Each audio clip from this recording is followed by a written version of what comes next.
आज हम डिस्कस करेंगे इनके अपना लेक्चर नंबर 4 और आज जो हमें डिस्कस करना है वो कुछ टाइप डिस्कस करेंगे फंक्शन के। इंजेक्टिव क्या होता है, सब्जेक्टिव है, बाइजेक्टिव है, देन आइडेंटिटी फंक्शन किसे कहते हैं और कांस्टेंट फंक्शन किसे कहते हैं। तो सबसे पहले स्टूडेंट, अगर किसी ने मेरा चैनल सब्सक्राइब नहीं किया है तो सबसे पहले आप मेरे चैनल को सब्सक्राइब कर लें ताकि इस तरह की और मजीद वीडियो आप तक बआसानी पहुंच सके। तो स्टार्ट करते हैं आज का लेक्चर। सबसे पहले जो हमारा टॉपिक है वो है इंजेक्टिव फंक्शन। कि इंजेक्टिव फंक्शन क्या होता है कि हम डिफाइन करते हैं एफ इज इंजेक्टिव और इंजेक्शन बोलो इफ व्हेनेवर, अगर मेरे पास कोई भी दो एलिमेंट है, एक x1 है और एक x2 है, या एक a है और एक b है, तो अगर x1 बराबर नहीं है x2 के तो फिर लाजमी जो उसका फंक्शन होगा, जो उसका इमेज होगा, यानी जो उसका आउटपुट होगा, मतलब f ऑफ x1 भी बराबर नहीं होगा f ऑफ x2 के। या आप इसको इस तरह भी डिफाइन कर सकते हो कि अगर हमारे पास कोई ऐसा फंक्शन है जिसकी वैल्यू यानी कि x1 बराबर है x2 के, तो फिर लाजमी ये है कि f ऑफ x1 बराबर होगा f ऑफ x2 के।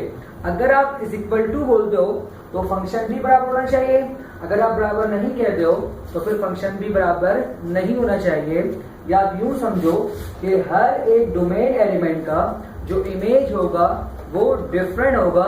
ऐसा बिल्कुल भी नहीं होगा कि कोई भी दो डोमेन एलिमेंट किसी एक ही एलिमेंट को मैप करे। नेक्स्ट हमारे पास वो सब्जेक्टिव फंक्शन कि f इज सब्जेक्टिव और is a subjection if for all b belongs to b, यानी कि जितने भी इमेज होंगे वो किससे बिलोंग करेंगे, b से, मतलब रेंज से। There is some a belongs to a, और दैट से बात जब इमेज बनेगा तो उसके लिए लाजमी कोई ना कोई a लाजमी होना चाहिए। Then such that f of a is equal to b, तो इसको हम किस तरह लिखते हैं, ये मैं आपको पहले बता चुका हूं कि f of a is equal to b, और कह सकते हैं the image of f is all of b, यानी कि जितने भी इमेज होंगे वो सब के सब क्या होंगे, b के होंगे।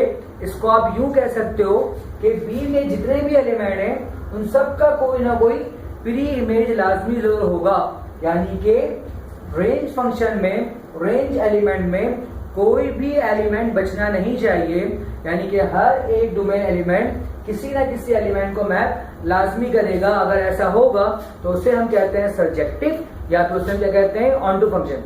लास्ट थर्ड हमारे पास क्या है, bijective function. f is bijective और इज अ बाइजेक्शन। अगर कोई ऐसा फंक्शन है जो एक ही वक्त में इंजेक्टिव भी है और सब्जेक्टिव भी है तो उसे हम कह सकते हैं कि बाइजेक्टिव फंक्शन। यानी कि बाइजेक्टिव होने के लिए दोनों प्रॉपर्टी लाजमी होनी चाहिए, यानी कि वो फंक्शन इंजेक्टिव भी होगा और सब्जेक्टिव भी होगा। फोर्थ जो हमारे पास वो कांस्टेंट फंक्शन।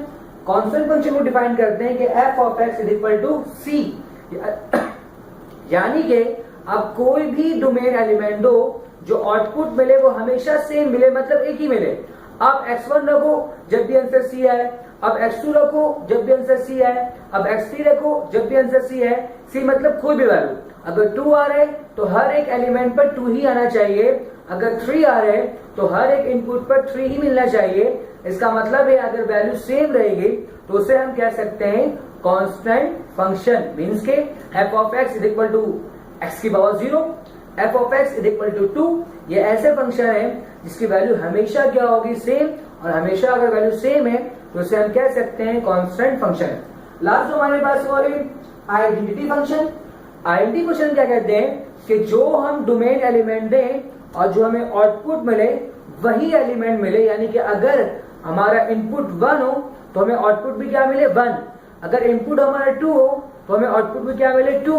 अगर इनपुट हमारा 3 हो तो हमें आउटपुट भी क्या मिले, 3। इसका मतलब है कि जो हम इनपुट दे रहे हैं वही एलिमेंट इमेज की सूरत में हमें हासिल हो रहा है। इसका मतलब जो हमारा इनपुट है वही हमें आउटपुट मिल रहा है। तो अगर ऐसा फंक्शन होगा, यानी कि उस फंक्शन के मामले में जब हम जो वैल्यू पुट करेंगे और आंसर हमें वही मिलेगा तो उसे हम कहते हैं आइडेंटिटी फंक्शन।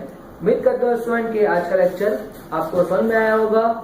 चैनल को सब्सक्राइब करें, शेयर करें और लाइक करें। शुक्रिया।